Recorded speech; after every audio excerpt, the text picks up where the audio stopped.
శ్రీమాత్రే నమః. శ్రీ గురుభ్యో నమః. జ్ఞానినాంనపి చేతాంసి దేవీ భగవతీ హి సా బలాయ కృష్యమోహాయ మహామాయా ప్రయశ్చతి. గురుబ్రహ్మ గురుర్విష్ణు గురుదేవో మహేశ్వరః గురుర్సాక్షాత్ పరబ్రహ్మ తస్మై శ్రీ గురవే నమః. ఈ సంవత్సరము విశ్వవసు నామ సంవత్సరము. ఈ సంవత్సరంలో గోచార ఫలితాలు ఎలా ఉన్నాయి, రాబోయేటటువంటి ఈ విశ్వవసునామ సంవత్సరంలో ప్రతి ఒక్కరి యొక్క గోచార ఫలితాలు, వాళ్ళ యొక్క రాసుల యొక్క వివరాలు ఏ రకంగా ఉంటున్నాయి, లాభ నష్టాలేంటి, సుఖదుఖాలేంటి, అదృష్ట యోగాలేంటి, మీ జాతకంలో గోచార ఫలితాలు అనేటటువంటి ప్రభావాలు ఏ రకంగా మీ మీద ఇంపాక్ట్ చూపిస్తున్నాయి అందరూ కూడా గుర్తుంచుకొని, ఇప్పుడు నేను చెప్పేటటువంటిది గోచార ఫలితాలు. గురువు యొక్క మార్పు వల్ల, శని యొక్క మార్పు వల్ల, రాహు కేతువుల యొక్క మార్పు వల్ల మనిషి మీద ఎలాంటి ప్రభావం ఉంటుంది, ఏ రాశి ఏ స్థానంలో ఉంటే మీ రాశి నుంచి గురువు కానీ శని కానీ ఏ రాశిలో ఉంటే ఎలాంటి ప్రభావం ఉంటుందో తెలుసుకునేటటువంటి ప్రయత్నం ఇప్పుడు మనం అందరం కూడా తెలుసుకుందాము. తదుపరి రాశి వృశ్చిక రాశి. మరి ఈ వృశ్చిక రాశి వారికి ఎలా ఉండబోతుంది, ఈ సంవత్సరం గోచార ఫలితాలు ఎలా ఉన్నాయి, శ్రీ విశ్వవసునామ సంవత్సరంలో వృశ్చిక రాశి వారి యొక్క గ్రహ సంచారం ఎలా నడుస్తుందో తెలుసుకుందాం. వృశ్చిక రాశి వారికి అష్టమంలో గురువు, అలాగే పంచమంలో శని, పంచమంలో రాహు, అలాగే 11వ స్థానంలో కేతువు.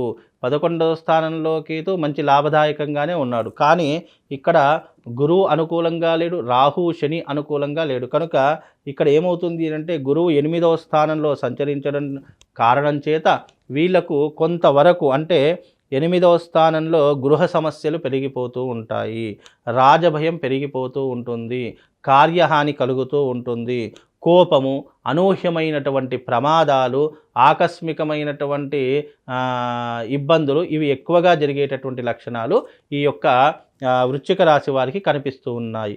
అందులోనూ శని కూడా 5వ స్థానంలో ఉన్నాడు కాబట్టి పుత్రుల వల్ల, బంధువుల వల్ల కాస్త ఇబ్బందులు ఏర్పడుతూ ఉంటాయి.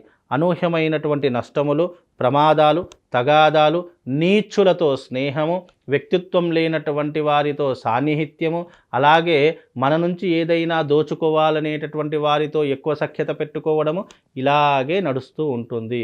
కనుక ఈ సంవత్సరము వృశ్చిక రాశి వారికి అంత యోగ్యమైనటువంటి స్థితులు కనిపించడం లేదు. బంధువులతో, తల్లిదండ్రులతో, అన్నదమ్ములతో, అక్కా చెల్లెళ్లతో అందరితో విరోధమే ఏర్పడుతుంది. కడుపున పుట్టిన బిడ్డలైనా సరే వాళ్ళతో కూడా శత్రుత్వం ఏర్పడేటటువంటి లక్షణాలు కనిపిస్తూ ఉంటాయి. డబ్బులు విపరీతంగా ఖర్చు చేసేస్తూ ఉంటారు, ఆరోగ్య భంగం కలుగుతూ ఉంటుంది, మనశ్శాంతి కరువైపోతూ ఉంటుంది, విపరీతమైనటువంటి శ్రమ పడతారు, కానీ ఎందులో కూడా మీకు సంతోషం అనేటటువంటిది కనిపించదు, మీకు అనుకున్నటువంటి లాభాలు కూడా చేకూరవు. కనుక ఈ సంవత్సరము ఎవరైతే ఈ యొక్క వృశ్చిక రాశి వారు ఉన్నారో వీలైనంత వరకు జాగ్రత్తగా ఉండే ప్రయత్నం చేసుకోండి.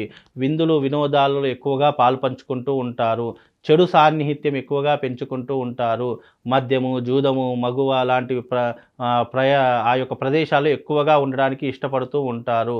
మీ సంపాదించిన డబ్బంతా కూడా పరుల పాలైపోతుంది. గొర్రె కషాయవాన్ని నమ్మినట్టు ఎవరినో నమ్మి డబ్బులు ఇవ్వడము, లేదా మీరు ఏదో వస్తుంది అని చెప్పేసి దేంట్లో పనికిరానటువంటి దాంట్లో ఇన్వెస్ట్మెంట్ పెట్టడము ఇవే ఎక్కువగా జరుగుతాయి. కనుక ఇలాంటి జోలికి వెళ్లకుండా వీలైనంత వరకు డబ్బుని దాచుకునే ప్రయత్నం చేయండి.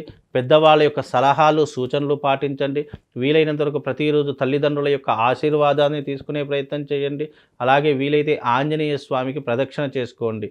అందులోనూ ఈ సంవత్సరము వృశ్చిక రాశి వారికి శని బాగాలేదు, గురువు బాగాలేడు కాబట్టి తప్పకుండా అరిష్టములు విపరీతంగా జరుగుతూ ఉంటాయి. కాబట్టి అరిష్టములు జరగకుండా ఉండడానికి, మీ జీవితంలో ఎంతో కొంత ఉపశమనము కలగడానికి మీకు అరిష్ట నివారణ తంత్ర యాగం చేయించుకోవాలి. ఈ యాగము ఈ యొక్క మార్చి 29వ తారీఖు రోజున అమావాస్య రోజున గోదావరి క్షేత్రముందు, బాసర క్షేత్రమునందు నిర్వహిస్తున్నాము మా పీఠమాధ్వర్యంలో. ఎవరైతే ఈ వృశ్చిక రాశి వారు ఈ వీడియో చూస్తున్నారో వాళ్ళందరూ కూడా తప్పకుండా వచ్చి ఆ రోజున అరిష్ట నివారణ తంత్రయాగం చేయించుకోండి.